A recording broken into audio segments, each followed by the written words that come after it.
मैं हूं कलीमुल्ला। आज हम बात करेंगे तुर्की की हुकूमत की तरफ से तुर्की की प्रॉपर्टी में इन्वेस्टमेंट करके शहरियत हासिल करने के लिए वो कौन से 9 स्टेप्स हैं जिनको फॉलो करने की हदायत की गई है। आप इन 9 स्टेप्स को फॉलो करके किस तरह से किसी भी किस्म के नुकसान से बच सकते हैं। हमारे साथ हैं अकबर साहब। अस्सलाम वालेकुम सर, क्या हाल है? वालेकुम अस्सलाम कलीमुल्लाह, मैं ठीक हूँ। आपका क्या हाल है? अल्हम्दुलिल्लाह सर, मैं ठीक हूँ। सर, आप हमें उन 9 स्टेप्स के बारे में बताएं जिनको फॉलो करते हुए हमारे भाई किसी भी किस्म के नुकसान से बच सकते हैं। जी कलीमुल्लाह, बहुत अच्छा टॉपिक है बहुत शुक्रिया आज सर जो आपका। आप लेकर आए, स्पेशली हमारे भाइयों के लिए। टर्किश गवर्नमेंट ने एक डायरेक्टिव इशू किया, एक जो इंस्ट्रक्शन इशू की, एक स्मार्ट गाइड इशू की ऐसे लोगों के लिए जो टर्की में प्रॉपर्टी खरीद कर शहरियत लेना चाहते हैं, जो टर्की में $2.5 लाख की प्रॉपर्टी खरीद कर सिटीजनशिप लेना चाहते हैं। अब टर्किश गवर्नमेंट ने उसके लिए 9 डिफरेंट स्टेप्स बताए, जिसमें उसने बताया, सबसे पहले उन्होंने बताया अगर आप इन स्टेप्स को फॉलो करते हैं तो इंशाल्लाह ताला आपका किसी भी लेवल पर कोई नुकसान नहीं होने वाला। जब एक बंदा ओवरऑल प्रोसेस को जानता होगा तो आप पहला स्टेप ही उस तरफ से उठाएंगे कि आपका इंशाल्लाह ताला कामयाबी की तरफ ही आप जाएंगे और कोई भी आपको इंशाल्लाह लॉस नहीं दे सकेगा। तो सबसे पहले आपने क्या देखना है, सबसे पहले आपने ये करना है कि जो आपने प्रॉपर्टी खरीदनी है आपने उसका सेल एग्रीमेंट करना होता है, सेल परचेज एग्रीमेंट जिसे हम कहते हैं। तो आप सबसे पहले तो अपनी रिक्वायरमेंट के हिसाब से आपने जिस एरिया में, जिस प्रोजेक्ट पे, जहाँ पे जो प्रॉपर्टी आपने लेनी है वो फाइंड करें। प्रॉपर्टी फाइंड करना सबसे बड़ा यानी मेन रोल है इस सारे प्रोसेस के अंदर, ताकि प्रॉपर्टी, एक तो आपको पता है कि 3 स्टार 4 स्टार 5 स्टार प्रॉपर्टीज़ हैं। अब फिर एरिया के हिसाब से इस्तांबुल के कौन से एरिया में हमने प्रॉपर्टी लेनी है, और फिर क्या एक प्रॉपर्टी लेनी है या 3 या 4 प्रॉपर्टी लेनी है।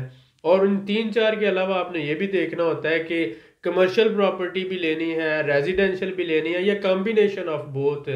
कमर्शियल भी आप ले लो और साथ साथ आप रेजिडेंशियल भी ले लो। तो ये दोनों चीज़ें पॉसिबल हैं। ओवरऑल ये है, अगर आप कोई 2 अपार्टमेंट ले लेते हैं, कोई आप ऑफिस ले लेते हैं, कोई आप दुकानें ले लेते हैं, तो सारी प्रॉपर्टीज जितनी भी आपने ली हैं, टोटल इन्वेस्टमेंट उसकी वो इक्वल होनी चाहिए $2.5 लाख के। तो ये सबसे अच्छी बात है। अब आपने प्रॉपर्टीज फाइंड कर ली। प्रॉपर्टीज फाइंड करने के बाद आप क्या करते हो कि आप इसकी जो गवर्नमेंट के ऑथोराइज अप्रेजर कंपनीज हैं, स्टेप 2, उनसे इन सारी प्रॉपर्टीज की या एक प्रॉपर्टी की जो भी आप फाइनल करते हैं उसकी अप्रेजल रिपोर्ट, जिसको इवैल्यूएशन रिपोर्ट भी कहा जाता है, एक्सपर्ट रिपोर्ट भी कहा जाता है, आप ये एक्सपर्ट रिपोर्ट बनवाते हो। जब ये एक्सपर्ट रिपोर्ट बनती है तो ये आपको बताती है कि इस वक्त इस एरिया में इस प्रॉपर्टी की वैल्यू ये है, यानी कि मार्केट रेट ये है। तो वो ये 5 या 6% या 10% की फ़र्क हो सकता है, लेकिन ये 50% का फ़र्क नहीं होता। तो ये आपको मार्केट वैल्यू बता रही होती है कि इस वक्त एसन यूट में ये है, बायलक दुजू में ये है, सिल्वरी में ये है, यानी कोई भी जो एरिया है, कैदा कोई है, जो भी। तो डिफरेंट एरियाज में डिफरेंट जो प्रॉपर्टी की प्राइसेस होते हैं, ये लोग एक्सपर्ट हैं और इनका सालों साल से यही काम है। और ये गवर्नमेंट की जो जो प्राइसेस के अंदर फ्लक्चुएशंस आती हैं, अप एंड डाउन्स आते हैं, मार्केट की जो जो भी कंडीशन होती है, वो सारी को क्लोजली स्टडी कर रहे होते हैं। गवर्नमेंट ने इनको ऑथोराइज किया हुआ है, लाइसेंस दिया हुआ है, और ये फिर जो अप्रेजर रिपोर्ट बनाते हैं उनको सारे बैंक्स भी और गवर्नमेंट के अदारे भी उसको एक्सेप्ट करते हैं। तो आप ये अप्रेजर रिपोर्ट बनवाते हैं इनसे, ये दूसरा स्टेप है। तीसरा स्टेप ये है कि जो आप जो डायरेक्टरेट है, जो प्रॉपर्टी रजिस्ट्री का, आप वहाँ पर अप्लाई करते हैं। जो डॉक्यूमेंट्स है, टापू है या दूसरे जो प्रॉपर्टी के डॉक्यूमेंट्स हैं, उनके साथ आप अप्लाई करते हैं वेरिफिकेशन के लिए। अब ये हो गया आपका तीसरा स्टेप कि आपने एप्लीकेशन दी है। उसमें जाके पहले तो आपने सबसे पहले क्या किया कि सेल परचेज का एग्रीमेंट किया, उसके बाद अप्रेजर रिपोर्ट बनाई, उसके बाद आपने एप्लीकेशन दे दी जाके डॉक्यूमेंट्स के साथ कि हम ये जो प्रोसेस है इसको कंप्लीट करना चाहते हैं, और इसमें आप जो सारे डॉक्यूमेंट्स हैं वो आप जमा करवाते हैं। अब ये आ गया, वो क्या करेगा, जो प्रॉपर्टी का डायरेक्टरेट है, डायरेक्टरेट ऑफ प्रॉपर्टी रजिस्ट्री भी इसको कहा जाता है, ये फिर चेक करता है कि जो डिक्लेयर वैल्यू है और मार्केट वैल्यू है, यानी कि एक तो डिक्लेयर वैल्यू ये है कि जो ऑनर आपसे तलब कर रहा है, और मार्केट वैल्यू वो है कि जो अप्रेजर रिपोर्ट में लिखी हुई है। अब ये देखें, गवर्नमेंट ने अपना एक सिस्टम रखा हुआ है कि आप, जो बेचने वाला है और ख़रीदने वाला है, आपस में गठजोड़ करके, अगर 1 लाख की प्रॉपर्टी को आप कहते हैं कि ये 50,000 की है, तो उससे गवर्नमेंट को जो आपने टैक्स देना होता है 4% जो इसका, तो वो फिर कम हो जाएगा ना। तो इसलिए गवर्नमेंट इसको असेस करती है कि आपने कहीं आपस में मिली भगत से जो मार्केट वैल्यू है उससे कम वैल्यू तो शो नहीं की है। अगर आपने कम शो की होती है तो गवर्नमेंट उसको ऑब्जेक्शन करती है। जो गवर्नमेंट के एक्सपर्ट लोग बैठे हुए होते हैं उन्हें भी सारी मार्केट रेट का पता होता है। लेकिन अगर आपने ज़्यादा की होती है, यहाँ पर जो मेन पॉइंट है कि अगर मालिक ने प्रॉपर्टी की वैल्यू जो है वो डिक्लेयर ज़्यादा की है, और अप्रेजर के साथ जो है अप्रेजर ने भी सपोज कर ले, यानी फ़र्ज कर ले कि 10% का उसका एक वॉल्यूम होता है, उसने भी जो है वो ज़्यादा किया, तो उस पर गवर्नमेंट ऑब्जेक्शन उस तरह से नहीं करती। क्यों नहीं करती? क्योंकि गवर्नमेंट को ज़्यादा टैक्स आएगा। ठीक है। अब यानी कि मार्केट वैल्यू से ज़्यादा पे गवर्नमेंट ऑब्जेक्शन नहीं करती, मार्केट वैल्यू से कम पे ऑब्जेक्शन उठाया जाता है। इसी तरह से यहाँ पर ये पॉइंट होता है कि आपकी अप्रेजर रिपोर्ट और डिक्लेयर्ड वैल्यू जो है वो उसकी सिमिलरिटी होनी चाहिए, और उसमें 5 या 10% की फ्लक्चुएशन एक्सेप्टेबल होती है, वो भी डाउन साइड पे नहीं, अप साइड पे, तो वो ज़्यादा बेटर है। अब ये आपका जो है वो वेरीफाई किया जाता है। अगर वो इससे सेटिस्फाइड हो जाते हैं तो सेटिस्फाइड होने के बाद वो आपको कहते हैं कि ठीक है, नेक्स्ट स्टेप है इसका 5वां, कि आपको, कि आप इसकी फ़ी पे कर दें, आगे प्रोसेस शुरू किया जा सके। तो आप जो उसकी ऑफिशियल फ़ी है वो आपने पे करना है 4% के हिसाब से। आप उसकी जो है वो फ़ी पे करेंगे टाइटल डीड की। इसके बाद जब आपने पेमेंट कर दी है तो नेक्स्ट स्टेप, छठा स्टेप है, आपको अपॉइंटमेंट दी जाएगी, एक डेट दी जाएगी कि इस डेट को मालिक भी और ख़रीदने वाला भी, ये दोनों ऑफिस में इस डेट को इस वक्त पे आ जाए। उस डेट को आपने जाके फिर साइन करना होता है, कॉन्ट्रैक्ट जो है।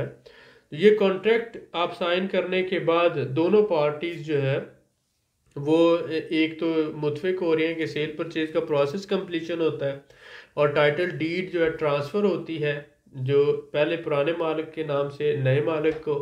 और उसके साथ साथ जो है ये कॉन्ट्रैक्ट होता है कि ये जो प्रॉपर्टी है 3 साल के लिए हम सेल नहीं करेंगे।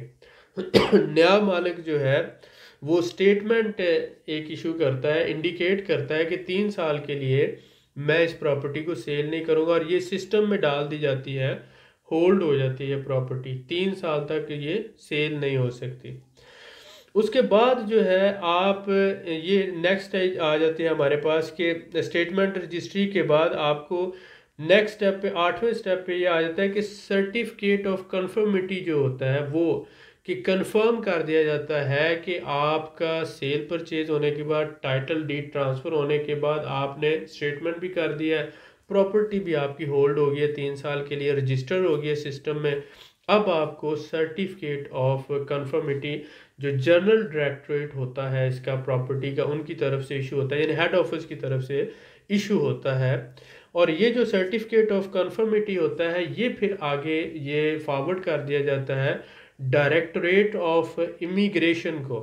वो फिर आगे जो 9वां स्टेप है, और 9वें स्टेप पे डायरेक्टरेट ऑफ इमिग्रेशन आपको उसको प्रोसेस करते हुए, बाकी सारे डॉक्यूमेंट्स को भी चेक करते हुए आपको वो फिर पासपोर्ट इशू करते हैं।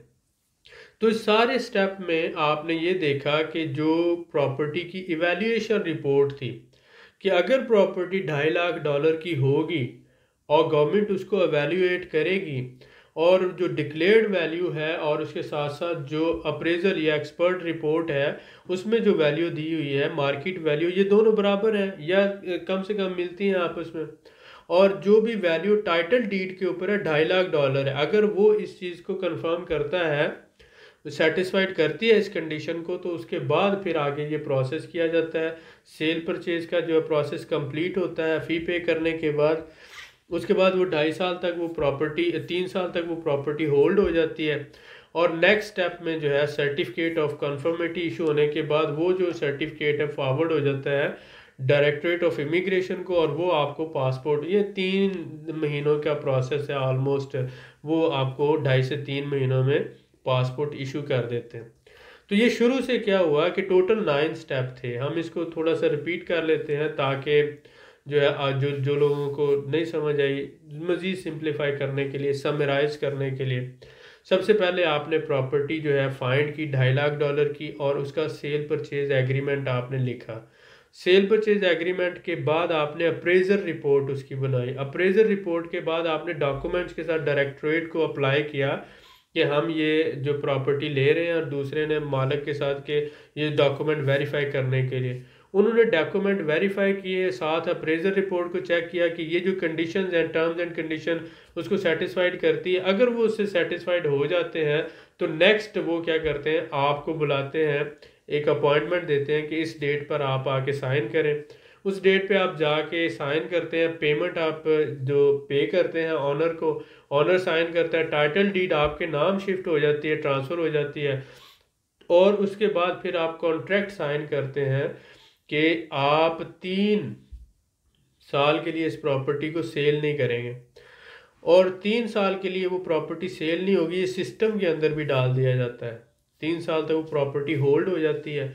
ये कंडीशन मीट करने के बाद आपका जो है, यानी कि 2.5 लाख की प्रॉपर्टी है, 3 साल तक सिस्टम में होल्ड होगी है, उसके बाद आपको जो है सर्टिफिकेट ऑफ कंफर्मिटी इशू किया जाता है, और उसके बाद वो जो सर्टिफिकेट भेज दिया जाता है डायरेक्टरेट ऑफ इमिग्रेशन को, वहाँ से आपको फिर पासपोर्ट मिलता है आफ्टर 3 मंथ्स। तो ये सारा प्रोसेस है। इसमें अप्रेजर रिपोर्ट का बहुत बड़ा रोल है, 2.5 लाख का प्रॉपर्टी का टाइटल डीड के ऊपर होना बहुत बड़ा रोल है। ये 2 मेन चीज़ें हैं। अगर ये 2 मेन चीज़ें नहीं होंगी तो आपको सिटीज़नशिप नहीं मिलेगी, और आपको फिर प्रॉपर्टी रेजिडेंस मिलेगी। प्रॉपर्टी रेजिडेंस अगर आप लेते हैं तो इसका मतलब 5 साल बाद आपको जो है वो पासपोर्ट मिलेगा, और इस दौरान आपको रहना भी पड़ेगा, जबकि 2.5 लाख इन्वेस्टमेंट पे रहने की कंडीशन नहीं है। जबकि बाकी 1.5 लाख की, 2 लाख की जो आप प्रॉपर्टी रेजिडेंस लेते हैं, उसमें अगर आप 5 साल रहते नहीं हैं टर्की में, यानी हर साल में 9 महीने, तो आपको फिर ये होगा कि वो लगातार प्रॉपर्टी रेजिडेंस तो मिलता रहेगा, पासपोर्ट नहीं मिलेगा, 5 साल बाद भी नहीं मिलेगा। तो ये बहुत सी बातें हैं जिनको कंसिडर करने की ज़रूरत है। स्टेप बाय स्टेप कर चलें। टाइटल डीड के ऊपर 2.5 लाख होना चाहिए, अप्रेजर रिपोर्ट लाजमी लेनी है, प्रॉपर्टी फाइंड करते हुए एहतियात करनी है, बहुत सी चीज़ें हैं, लेकिन हमने कोशिश की आपको सिंप्लीफाई करके समझा सके। बहुत शुक्रिया। जी सर, माशाल्लाह, आपका भी बहुत शुक्रिया, आपने बड़े ही डिटेल से बताया है। सर, मैं आपसे ये ज़रूर जानना चाहूँगा, एक पॉइंट है उसको क्लियर करना चाहूँगा जी जी। कि क्या एक्सपर्ट रिपोर्ट के बगैर शहरियत नहीं मिलती तुर्की की, और एक्सपर्ट रिपोर्ट का क्या रोल है शहरियत लेने में? जी बिल्कुल, बहुत अच्छा सवाल। आप ये देखें कि गवर्नमेंट की ये रिक्वायरमेंट है, जब आपने सिटीज़नशिप के लिए डॉक्यूमेंट अप्लाई करने हैं जी सर। तो तब जो प्रॉपर्टी रेजिडेंस के लिए वो नहीं मांगते, लेकिन सिटीजनशिप के लिए आपको अप्रेजर रिपोर्ट जमा करवाना होगी। सही हो गया सर। अप्रेजर रिपोर्ट जब आप जमा करवाते हैं तो वो फिर असेस करते हैं कि क्या ये मार्केट वैल्यू के हिसाब से प्रॉपर्टी कहीं जो है एग्जैक्ट वैल्यू में शो की गई है, ये अंडर वैल्यू तो नहीं है, या ओवर वैल्यू तो नहीं है। ऐसा भी हो सकता है कि 1.5 लाख की प्रॉपर्टी और 2.5 लाख की शो कर दी गई हो। जी सर, बिल्कुल हो ऐसा भी सकता हो है। सकता है कि 5 लाख की प्रॉपर्टी हो, वो 2 लाख में या 2.5 में शो कर दी गई हो। जी सर। क्योंकि बहुत से मामलात हैं, टैक्स के मामलात आ जाते हैं, गवर्नमेंट को अपने टैक्स से ज़्यादा इंटरेस्ट है। एक तो वो चाहते हैं फॉरनर $2.5 लाख लेकर आए इन्वेस्टमेंट, दूसरा वो चाहते हैं वो लेकर आता है तो उस पर टैक्स भी तो पे करे। तो बिल्कुल अगर सर। वो ओवर वैल्यू या अंडर वैल्यू के केसेस यहाँ पर आ जाएंगे तो यहाँ प्रॉब्लम होगा। तो इसलिए उन्होंने अपना एक इंडिपेंडेंट अप्रेजर रिपोर्ट बनाने का इदारा रखा। अप्रेजर जो है वो उन्होंने सर्टिफाइड कर दिया। आप वहाँ से रिपोर्ट लेते हैं, वो सबमिट करवाते हैं, प्रॉपर्टी के डॉक्यूमेंट सबमिट करवाते हैं। जी सर। अगर अप्रेजर रिपोर्ट नहीं होगी तो आपकी एप्लीकेशन एक्सेप्ट ही नहीं होगी।